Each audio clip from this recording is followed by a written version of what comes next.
Tellement merveilleuse à 50 ans de Marie-Josée Saint-Pierre.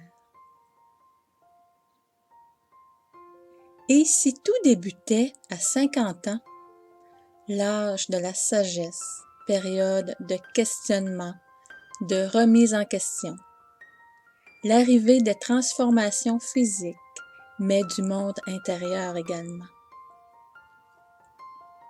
Le moment où les hormones s'en mêlent et se démêlent.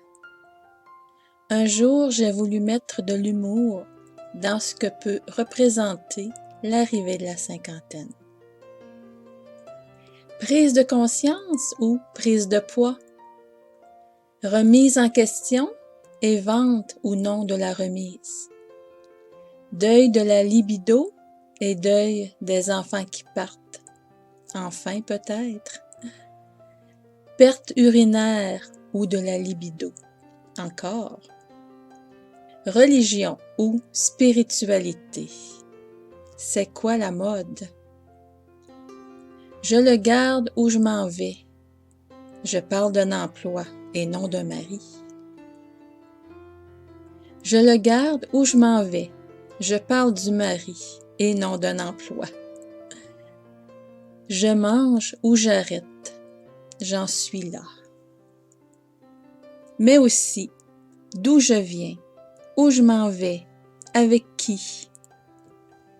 La réponse à cette dernière question est que je continue sans aucun doute avec moi-même. Mais quelle est cette personne? Quelle est cette femme que je vois dans le miroir? Dans ma tête et mon cœur, je crois avoir 30 ans. Mais le miroir me renvoie une image bien différente.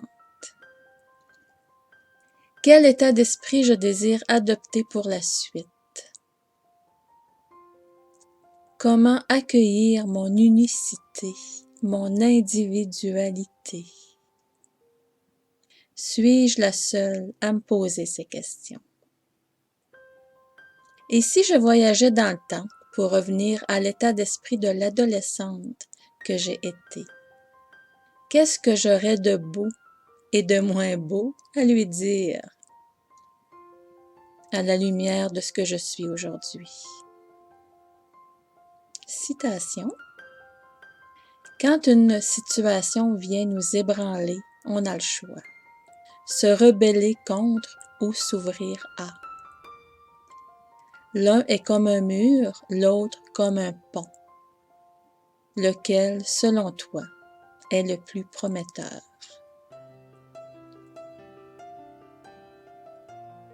Ma vie, ma mission de vie. Un jour, une personne m'a dit, ta mission de vie est ce que tu souhaitais faire plus grande quand tu étais petite.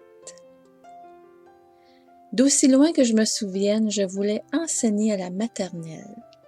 Au Québec, c'est l'entrée d'un enfant à l'école. Cela n'a commencé qu'à 50 ans, car tout débute à 50 ans.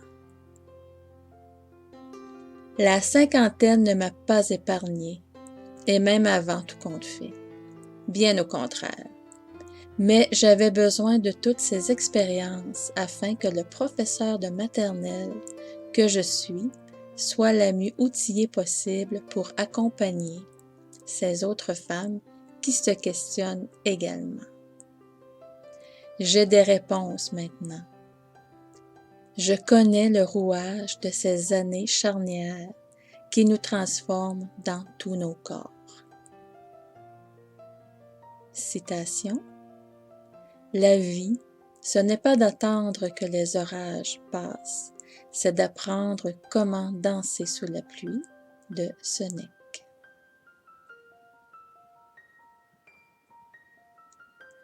La prise de conscience peut être saine et bénéfique.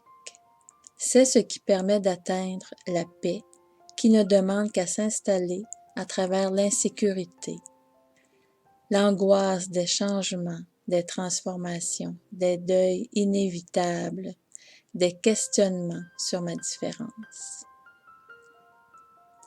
Et si c'était un privilège? Et si j'honorais ma sagesse? Et si je remerciais ma différence et mon unicité? Merci à ma différence. Si la vie n'a ménagé aucun effort pour que je sois différente des autres, pourquoi je passerais ma vie à vouloir être comme tout le monde? Pourquoi se juger les unes des autres en se comparant? Comparaison qui, par un simple regard, tourne rapidement en condamnation, en culpabilité, en honte même. Je suis maintenant certaine que ma différence est quelque chose à mettre au-devant, à exploiter, quelque chose qui pourrait embellir ma vie. Imaginez ce que serait la vie sans étiquette, sans trop ni pas assez. Une vie où chacune voit la différence comme un cadeau reçu à la naissance. Une vie où on ne se juge plus les unes aux autres. Une vie à reconnaître nos dons, nos talents, notre essence, nos besoins véritables. Accueillir nos besoins particuliers et légitimes. Dans mes moments de réflexion, j'en suis venue à dresser une liste des besoins profonds que je suis en droit maintenant de m'accorder. Les voici. Lâcher prise, légèreté, liberté, détachement dans l'amour pour moi et les autres. L'abondance, la santé émotionnelle, un sommeil profond et réparateur. La sérénité, le pardon pour moi-même, la silhouette idéale, différente et bien à moi, spiritualité et croyances saines. Quels sont tes besoins profonds à toi?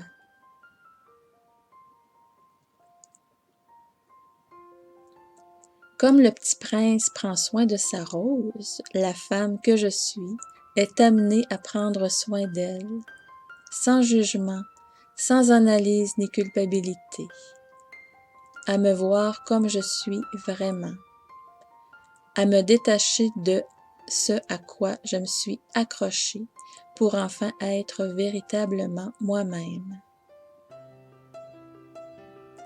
En faisant face à la peur de perdre des êtres chers et les illusions qui se trouvent à l'intérieur de moi, je peux émerger dans toute ma brillance, dans tout mon rayonnement. Nous n'avons qu'une vie à vivre. Pourquoi accepter de jouer des rôles secondaires quand c'est le premier rôle qui nous attend? Il ne faudrait surtout pas le faire attendre trop longtemps.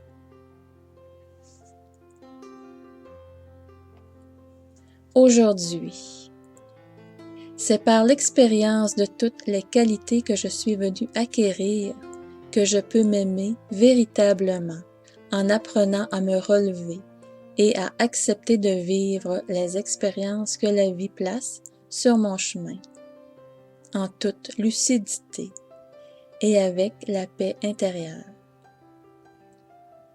Et c'est durant ces phases d'ouverture de conscience que je découvre les graines d'amour à faire germer et à partager. Je laisse aller ma créativité afin d'apporter un enseignement simple et un accompagnement bienveillant, tout comme un professeur de maternelle.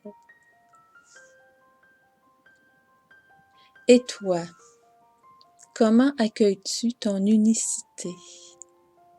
Quelles attitudes saines te permettent d'être ce que tu aspires à être?